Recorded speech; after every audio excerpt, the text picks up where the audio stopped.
beautiful. This is like a paradise. Reyna ng kagubatan, always find these very beautiful places here in Finland forest. Even though I am alone here,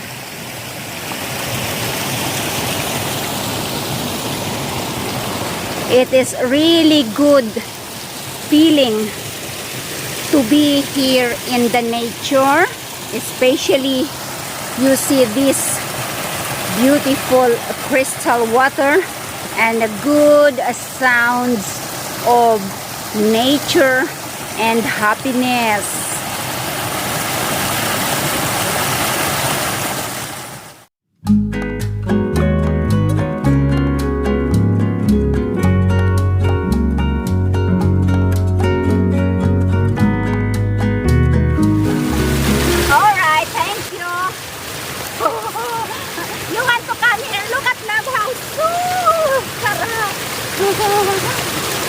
Try to refresh.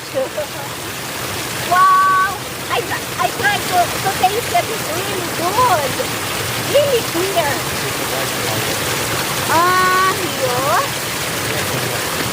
You are in video. I drink it already. It's really like a spring water. Refresh. From the melted snow, yes. Wow. Ooh, it's so refreshing. Yum.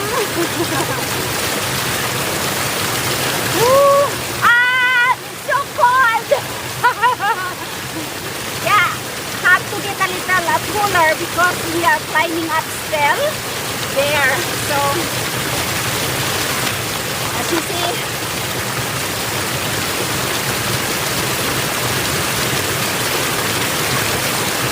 Reyna ng kagubatan. Still refreshing herself kasi mahaba pa ang paglalakbay natin hanggang doon pa sa taas. Na taas tayo pupunta. The queen of the jungle and the mountains here in Finland is still on the go. A little bit refreshed.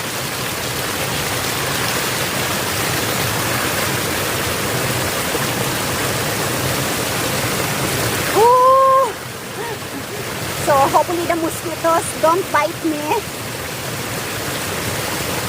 Oh, it really clear the water. We need to little wet because it's really, now I'm wet now, but it's fine, it's okay because it's going to dry. We have a lot of walk still. It's the moss are very soft, so we have to be very careful when we are here in this kind of situation. Ayan. So, my eyes get water.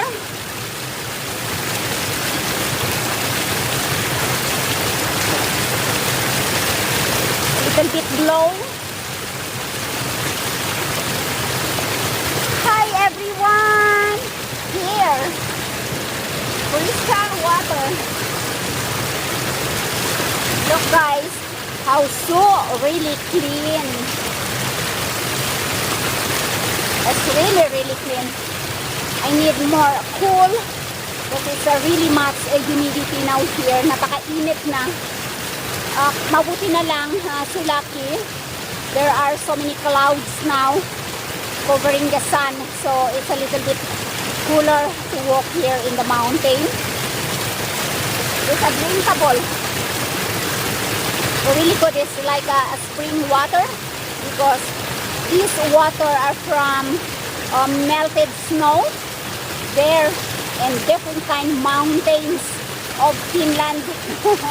But so lucky, a little bit refreshed.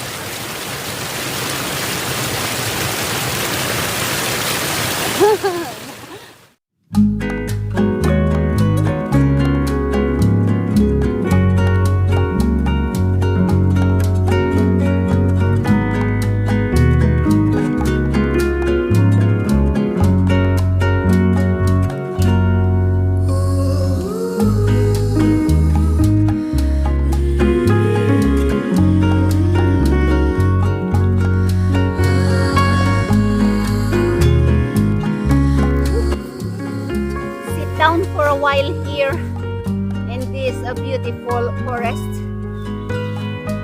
So, upuan ng reyna ng kagubatan. Dito tayo uupo. Ayan. Para magpahinga tayo sandali. This camera is also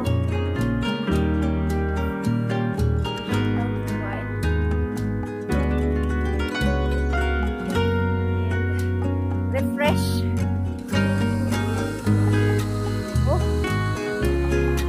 It's not easy to walk, but here in forest you can have a lot of different kinds of stuff, orchids, beautiful rocks and big trees. And then I found this a lot of different kind feeder of the bird. You see my feeder of the birds for our silver cat. It's going to play with his feeders. Okay, let's refresh a little while and tie the hairs because it's sweating.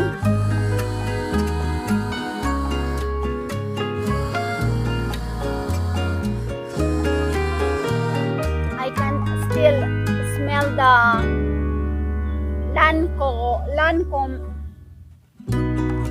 perfume of mine.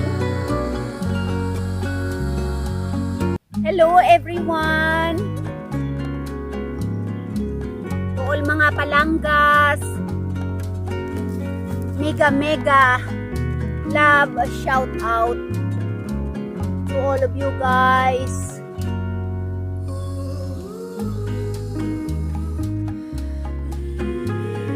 Let's tie our hairs.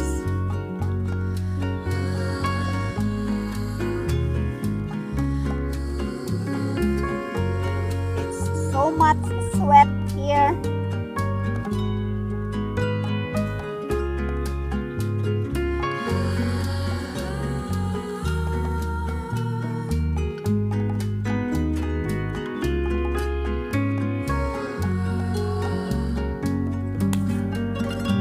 Little refresh. Maybe we should tie it to another. Whew.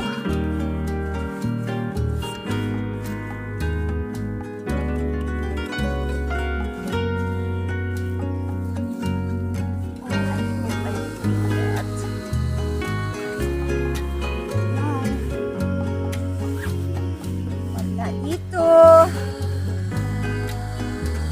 Hindi na naman nadala. Hawak ko na yun yung aking mga medicines. We have here mosquito poison spray,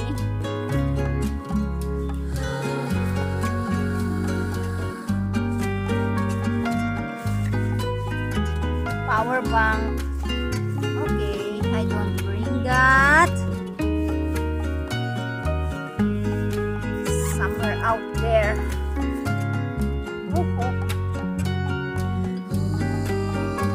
Somewhere out there beneath a pale moonlight.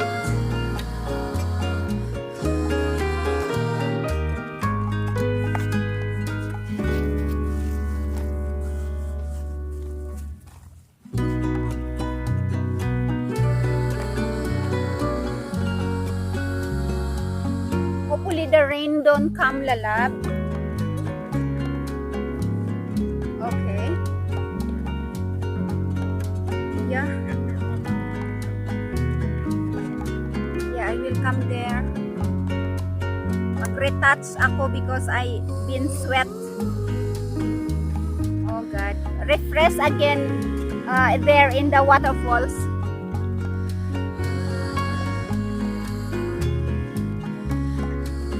Really?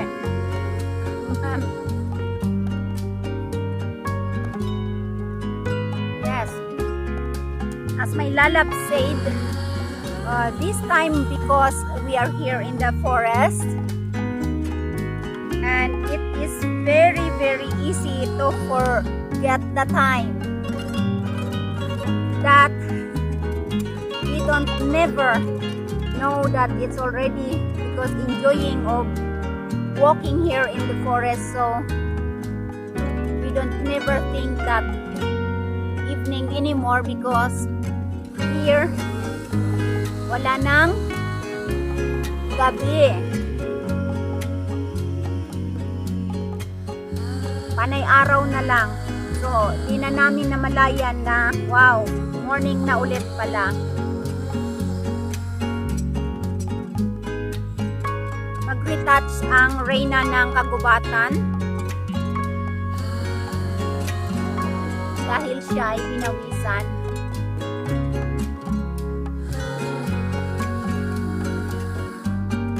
Okay.